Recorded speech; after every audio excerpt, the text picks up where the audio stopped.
थकित को शांति का वचन। भाई भगत सिंह के द्वारा जनवरी 7। उसने मुझे एक नया गीत सिखाया जो हमारे परमेश्वर की स्तुति का है। भजन संहिता 40 का 3 पद। यह अद्भुत बात है कि कैसे परमेश्वर का वचन इतने सरल और अज्ञात रीति से कई हृदयों में प्रवेश कर रहा है।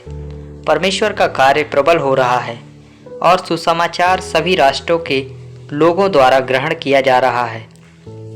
वे इतने रूपांतरित हैं कि कोई उन्हें बाहर नहीं कर सकता। वे एक दिन स्वर्ग में राजा बनेंगे। वह न केवल हमें पाप से बचाता है बल्कि हमें स्वर्ग के राज्य में अधिकार और सामर्थ्य देता है। कुछ लोग तहसीलदार बनने पर बहुत घमंडी हो जाते हैं। वे अपने छोटे सूटकेस को ले जाने के लिए कुली या नौकर चाहते हैं। जब तुम स्वर्ग जाओगे तो तुम्हारे पास सामर्थ्य और अधिकार होगा। सारे स्वर्ग के दूत तुम्हारे सेवक होंगे और वे तुम्हें उठाकर ले चलेंगे। यह आपका विशेषाधिकार है। कितना महान उद्धार है। इसलिए प्राचीन स्तुति का गीत गा रहे हैं। परमेश्वर तू योग्य है।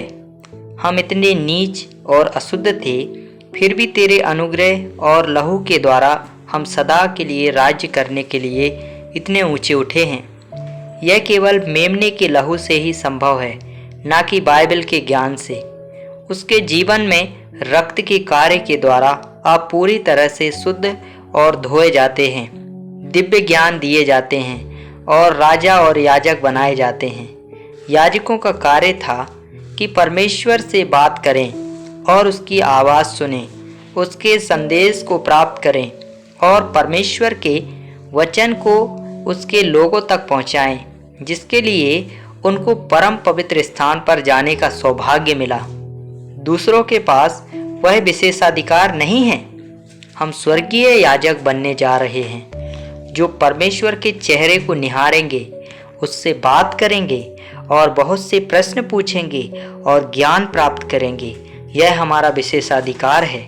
अधिक सीमाएं नहीं होंगी। हम परमेश्वर से स्वतंत्र रूप से बात कर सकते हैं।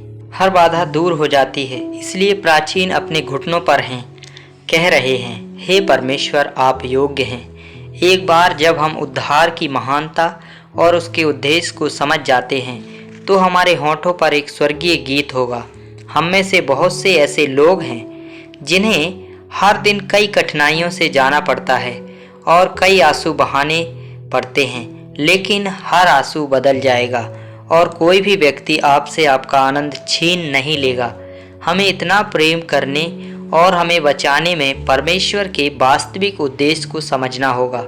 उसने हमें बचाने, हमें क्षमा करने और हमें राजा और याजक बनाने के लिए अपना लहू बहाया, जो हमें स्वर्गीय गीत से भर देता है। उस स्वर्गीय गीत को हृदय से गाओ। मेरे प्रभु ने मुझे यहाँ तक कि मुझे उसका राजा और याजक होने के लिए हमेशा के लिए सभी शक्ति, अधिकार और प्रभुत्व का आनंद लेने के लिए बचाया है। साथ ही हमें उसके पास जाने का, उससे कई सवाल पूछने का, बिना किसी झिझक के उससे बात करने का, उसके साथ अटूट संगति का आनंद लेने का और हर देश के लिए उनसे एक संदेश प्राप्त करने का अधिकार है। उस गीत को गाना सीखो। छुड़ाए हुओं का गीत, घर हो या बाहर, वो गाना आपका पीछा नहीं छोड़ेगा।